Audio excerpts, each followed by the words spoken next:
घूंघट में भाभी पार्ट 2। अंजलि और रेणुका माही के पीछे पड़ी है। बेचारी माही गरीब घर से होने के कारण दोनों माँ बेटी के अत्याचार को मुंह बंद करके सहती जाती है। माही को अंजलि दिन भर घूंघट में रहने को कहती है, जबकि अंजलि खुद कभी घूंघट नहीं लेती। मिहिर, जो कि माही का पति है, वो इस बात पर बहस कर लेता है कि भाभी के लिए घूंघट और ननद के लिए नहीं, और भाई की इन्हीं बातों से चिढ़कर अंजलि अपने ससुराल चली जाती है। अब रेणुका और अंजलि मिलकर माही को सबक सिखाने की ठान लेती है। रेणुका मनोज से कहती है, पता नहीं हमारा मिहिर कैसे इस लड़की के बहकावे में आ गया। जब तक मिहिर यहाँ है हम माही को कुछ कह भी तो नहीं सकते। तो इसमें कौन सी बड़ी बात है? उसे बाहर दुकान के काम से भेज देता हूँ, फिर यहाँ माही की साइड लेने वाला कोई नहीं रहेगा। कभी कभी ना तुम्हारा दिमाग भी चलने लगता है। यह सब मेरी ही संगति का असर है। प्लान के अनुसार मनोज मिहिर को बाहर जाने के लिए कह देता है और मिहिर माही से दूर जाने पर दुखी होता है। माही, तुम्हें छोड़कर जाने का दिल नहीं कर रहा, लेकिन क्या करूं, जाना तो पड़ेगा। कल सुबह मैं 5 बजे निकल जाऊंगा। कोई बात नहीं, मैं इंतज़ार करूंगी आपका। मिहिर रात भर माही से बातें करता रहता है और सुबह जब मिहिर चला जाता है तब माही सोती है। जैसे ही माही की आंख लगती है वैसे ही रेणुका चिल्लाने लगती है, महारानी अभी तक पलंग तोड़ रही है। अरे उठेगी भी या फिर सीधे अपने मायके ही जाकर उठेगी? रेणुका की आवाज़ सुनते ही माही झट से खड़ी होकर कमरे से बाहर आ जाती है। जी मम्मी जी। तेरा घूंघट कहाँ है? नींद के साथ साथ घूंघट भी कमरे में रखाई? मेरे बेटे ने थोड़ी दया क्या दिखा दी? तुमने तो खुद को इस घर की महारानी ही समझ लिया। माही झट से घूंघट करते हुए कहती है, नहीं नहीं मम्मी जी, ऐसा नहीं है। चल घर के काम में लग जा, और तेरा पल्लू माथे से जरा भी खिसकना नहीं चाहिए। माही घर के कामों में लग जाती है और इधर रेणुका अंजलि को फोन करके घर बुला लेती है। मम्मी, इसके तेवर उतारने पड़ेंगे, नहीं तो तुम और पापा कहीं वृद्धाश्रम में ही मिलोगे। ऐसा मैं होने नहीं दूंगी बेटा। माही को तो पता ही नहीं था कि उसकी मुसीबत बढ़ने वाली थी। इन सब से अनजान वो रसोई में दोपहर का खाना बना रही होती है और अंजलि रसोई में आ जाती है। दीदी, आप अचानक? ये मेरा घर है, जब मेरा मन करेगा तब मैं यहाँ आ सकती हूँ, समझी? अरे महारानी, तेरा घूंघट कहाँ है? तुझे एक बार मम्मी ने समझा दिया है, फिर भी समझ में नहीं आता कि घूंघट हटना नहीं चाहिए। वो दीदी, रसोई में तो कोई आता नहीं ना, और अभी तक मैंने रसोई में घूंघट नहीं लिया है। घूंघट लेकर खाना मैं कैसे बना पाऊंगी? कुछ सही से दिखेगा भी नहीं। अब इस बकरी की जबान भी कैंची की तरह चलने लगी है। सब मिहिर की सह है। रुक, तेरी अकल अभी ठिकाने लगाती हूँ। अंजलि माही का हाथ पकड़कर गर्मा गर्म सब्जी में डाल देती है और माही दर्द से चिल्लाती रह जाती है और कोई उसकी मदद तक नहीं करता।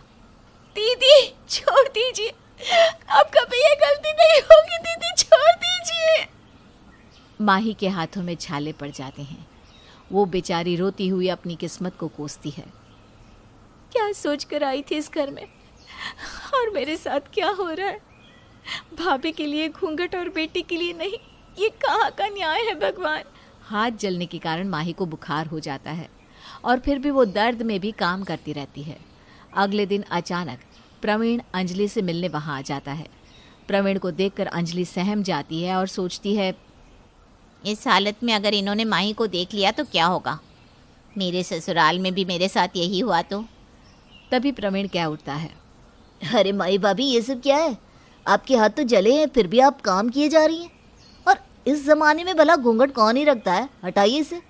अंजलि, क्या है ये? तुम लोग इन्हें घूंघट रखने से मना क्यों नहीं करती? अरे मैं और मम्मी तो रोज़ कहते हैं घूंघट मत कर, लेकिन ये माने तब ना। देख लो, अभी भी नहीं हटा रही। अब आप ही बताओ, इसमें हम क्या करें? हमारी भाभी ना थोड़ी पुराने ज़माने की है। चलो ठीक है, अगर आप अपनी मर्जी से ये सब करती हो तो कोई बात नहीं, लेकिन अभी के लिए काम मत कीजिए। हाथ सही हो जाए तब करना। इतनी बात तो आप मेरी मानेंगी ना? प्रवीण माही के हाथों से झाड़ू पोछा छीन लेता है और उसे उसके कमरे में भेज देता है। फिर थोड़ी देर बाद अंजलि और रेणुका से गपशप करके प्रवीण कहता है, ठीक है, मैं चलता हूँ मम्मी जी। और हाँ अंजलि, तुम भी घर जल्दी आ जाना, तुम्हारे बिना मेरा मन नहीं लगता। 2-4 दिनों में आ जाऊंगी वापस। इतना कहकर प्रवीण चला जाता है और उसके जाते ही अंजलि और रेणुका माही पर चिल्लाने लगती। इधर प्रवीण की चाबी घर पर छूट जाने के कारण वो वापस चाबी लेने घर आता है और सब सुन लेता है। ओए महारानी, उठ जा अब। बहुत सोली, चल काम कर। दूसरे को देखकर गाय बन जाती है। उठती है या दूसरा हाथ भी जला दूं? नहीं नहीं, मैं काम करती हूँ, मेरे साथ कुछ मत करना। माही की ऐसी हालत देखकर प्रवीण की आंखें छलक पड़ती हैं और वो चुपचाप बिना आवाज़ किए वहाँ से चला जाता है। अपनी गाड़ी में बैठकर वो सोचता है, मुझे माही भाभी के लिए कुछ ना कुछ करना होगा, नहीं तो ये लोग उस बेचारी को जान से मार देंगे।